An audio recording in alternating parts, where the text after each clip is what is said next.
Nusalli wa nusallimu ala rasulil karim amma ba'du. Assalamualaikum warahmatullahi wabarakatuh.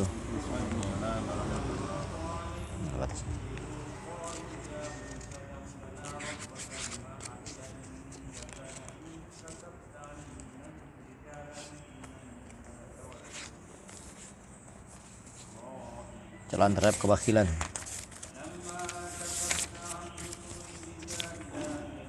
Hadis yang 10. An Umar anin Nabi sallallahu alaihi wasallam qala al-jalibu marzuqun wal muhtakiru mal'un. Al-jalibu marzuqu wal muhtariku mal'un. Umar dalam berkata bahwa Rasulullah sallallahu alaihi wasallam bersabda, barang siapa yang membawa rezeki, bahan makanan dan sebagainya dari luar untuk memberikan kemudahan kepada orang lain, ia akan diberi rezeki. Dan barang siapa yang menahannya, ia akan dilaknat. Hadis Ibnu Majah, Darimi, Mishkat. Umar radhiyallahu anhu berkata bahwa Rasulullah SAW bersabda, barang siapa yang membawa rezeki, bahan makan dan sebagainya dari luar untuk memberikan kemudahan kepada orang lain, ia akan diberi rezeki. Dan barang siapa yang menahannya, ia akan dilaknat. Hadis Ibnu Majah, Darimi dan Mishkat.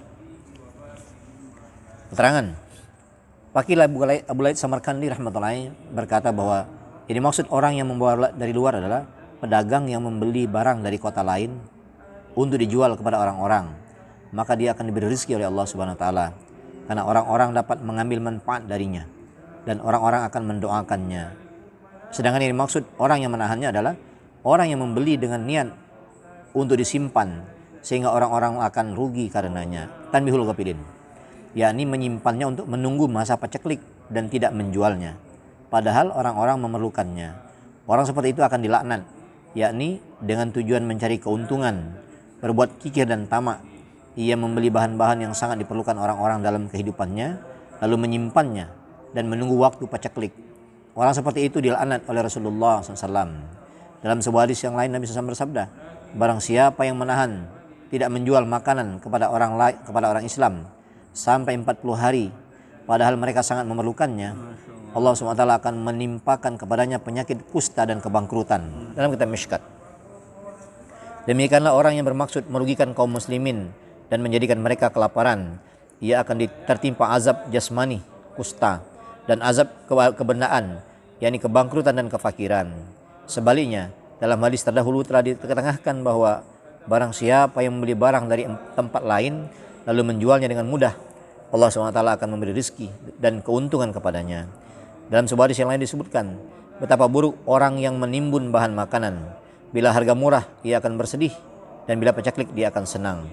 Dalam sebuah hadis yang lain disebutkan, barang siapa menimbun bahan makanan selama 40 hari, padahal orang-orang sangat memerlukannya, tapi dia tidak mau menjualnya, kemudian semuanya disedekahkan kepada orang-orang, maka sedekah itu pun tidak bisa menebus dosa karena menimbun bahan makanan itu. Mishkat. Dalam sebuah hadis yang lain disebutkan, pada masa paceklik, seorang wali dari umat terdahulu berjalan di samping sebuah bukit pasir. Ia berangan-angan dalam hatinya, seandainya bukit pasir ini berupa tumpukan bahan makanan, maka aku akan memberi makan Bani Israel dengannya. Kemudian Allah SWT menurunkan wahyu kepada Nabi pada zaman itu. Sampaikanlah berita gembira pada wali kami itu. Kami telah menuliskan untuknya pahala membelanjakan harta sebanyak bukit itu. Tanbihul ghafilin. Bagi Allah SWT, pahala yang dia sediakan sangat luas tiada batas. Untuk memberi pahala, dia tidak perlu menyimpannya dan tidak perlu pekerja untuk mencarinya. Bila Allah SWT menghendaki, maka akan tumbuh tanaman di seluruh dunia. Bagi dia, yang dilihat adalah amal manusia dan keikhlasannya. Barang siapa yang menyayangi makhluknya, ia akan dicintai oleh Allah Subhanahu wa taala. Seseorang datang kepada Abdullah bin Abbas radhiyallahu anhu dan berkata, nasihatilah saya.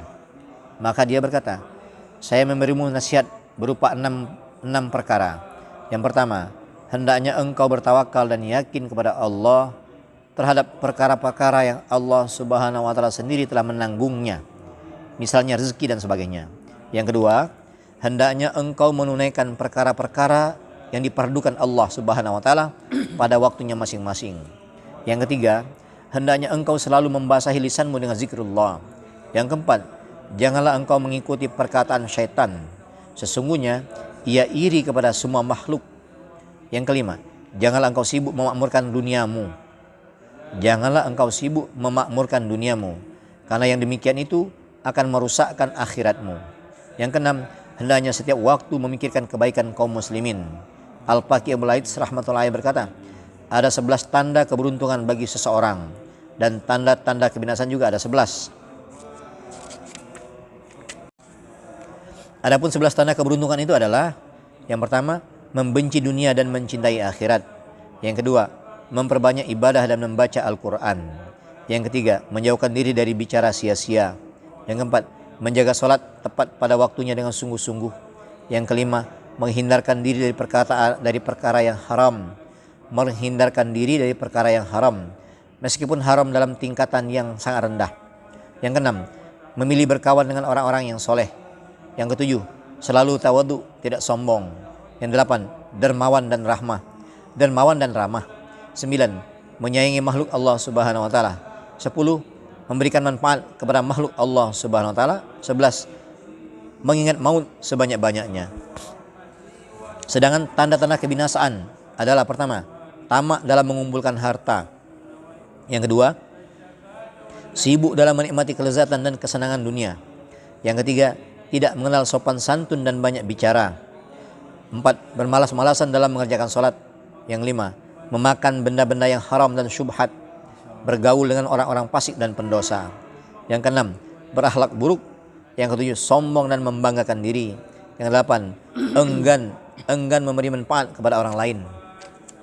9, tidak mengasihi orang Islam. Yang 10, berbuat kikir. 11, lalai dari mengingat Allah, lalai dari mengingat maut. Tanbihul ghafilin. Menurut hamba yang hina ini, induk dari semuanya itu adalah mengingat maut sebanyak-banyaknya. Bila kematian diingat setiap saat,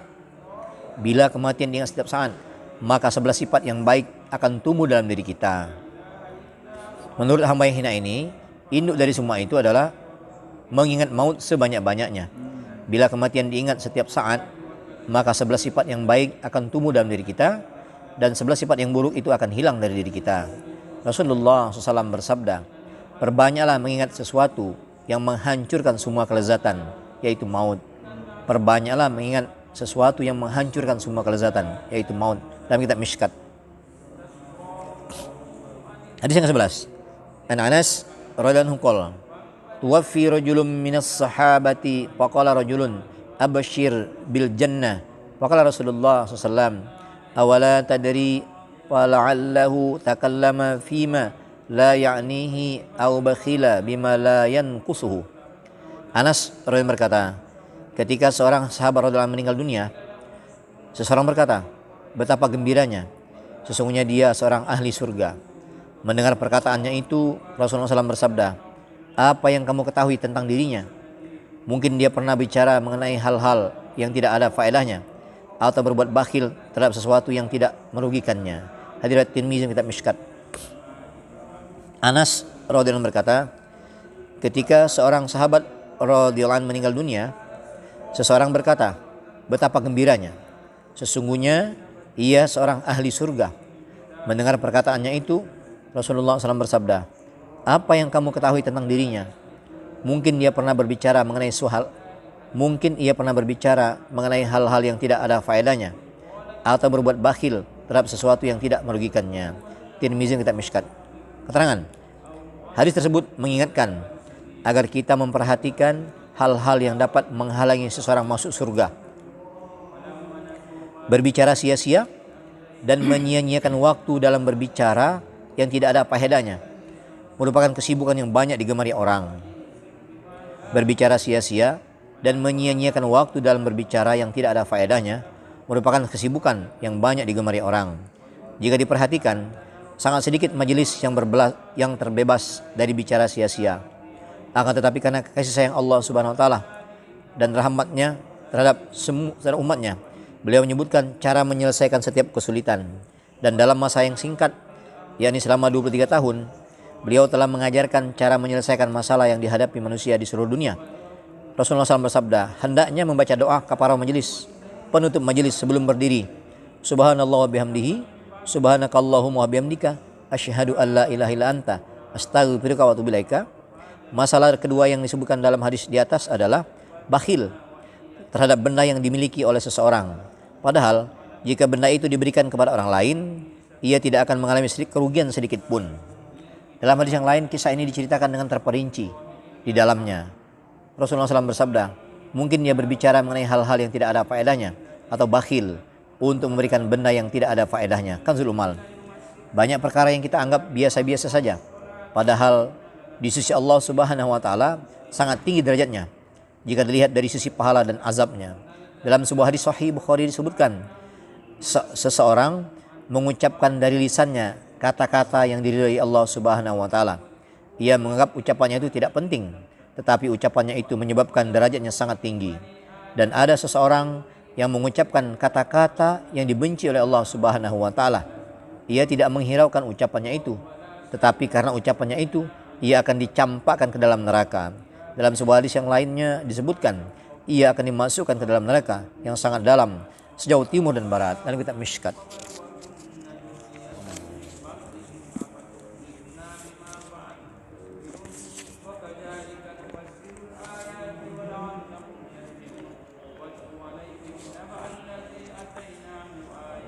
Akhlak yang baik. An Ibn Abbas radhiyallahu anhu Nabi sallallahu alaihi wasallam qala yu'ta bisyahidi yaumal qiyamah fayunsabu lil hisab summa yu'ta bil mutasaddiq fayunsabu lil hisab summa yu'ta bi ahlil bala fala yunsabu lahum mizan wala yunsabu lahum diwan fayusabbu alaihimul ajru sabban hatta in ahlal aqibah alal aqiyati la yatamannawun anna ajsadahum quridat bil maqaridi min husni sawabillahi lahum. Dari Ibnu Abbas radhiyallahu anhu dari Nabi SAW dia bersabda, pada hari kiamat akan didatangkan seorang yang mati syahid, kemudian ia ditegakkan untuk dihisab. Lantas didatangkan seorang yang bersedekah, kemudian ia ditegakkan untuk dihisab. Kemudian didatangkan orang-orang yang terkena bala, maka tidak dipasang timbangan amal untuk mereka, juga tidak dibuatkan catatan amal untuk mereka. Kemudian pahala dituangkan kepada mereka dengan derasnya, sampai orang-orang yang tidak tertimpa bala berangan-angan sekiranya tubuh mereka dipotong dengan gunting, karena begitu banyaknya pahala Allah untuk mereka. Hadis riwayat Tabrani Majma'uz Zawaid. Dari Ibnu Abbas radhiyallahu anhu dari Nabi SAW beliau bersabda, pada hari kiamat akan didatangkan seorang yang mati syahid, kemudian ia ditegakkan untuk dihisab. Lantas didatangkan seorang yang bersedekah, kemudian ia ditegakkan untuk dihisab. Kemudian didatangkan orang-orang yang terkena bala, maka tidak dipasang timbangan amal untuk mereka, juga tidak dibuatkan catatan amal untuk mereka. Kemudian pahala dituangkan kepada mereka dengan derasnya, sampai orang-orang yang tidak tertimpa bala berangan-angan sekiranya tubuh mereka dipotong dengan gunting, karena begitu banyaknya pahala Allah SWT untuk mereka. Tabrani Majma'uz Zawaid.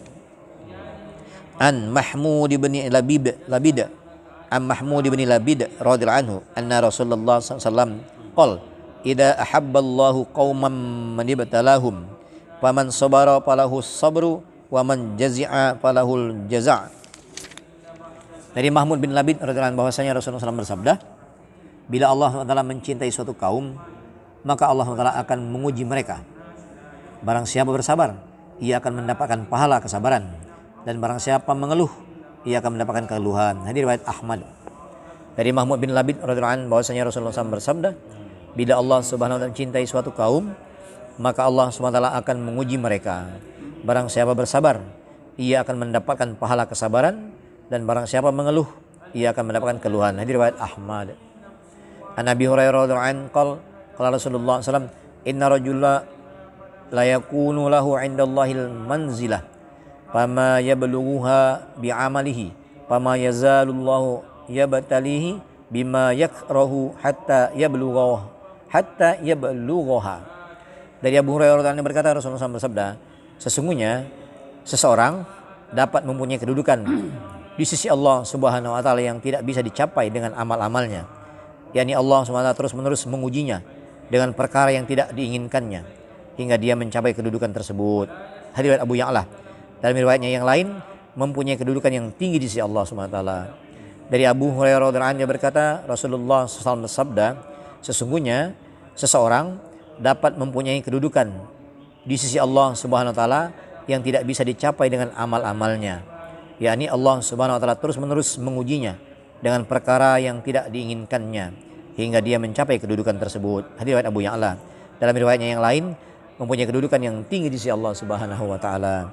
An Abi Sa'id al-Khudri radhiyallahu anhu wa an Abi Hurairah radhiyallahu anhu Nabi sallallahu alaihi wasallam qala ma yusibul muslimu min nasabin wala wasabin wala hammin wala hazanin wala azan wala ghammin hatta syaukah yushakuha illa kafarallahu biha min khatayahu. Dari Abu Sa'id al-Khudri dan Abu Hurairah radhiyallahu anhuma, dari Nabi SAW beliau bersabda, jika seorang muslim ditimpa kepayahan, sakit yang tak kunjung sembuh, kegelisahan, kesedihan, gangguan dan kesulitan, bahkan sampai sebuah duri yang menusuknya, maka Allah Subhanahu wa taala pasti akan menghapus dosa-dosanya dengan semua itu. Hadis riwayat Bukhari.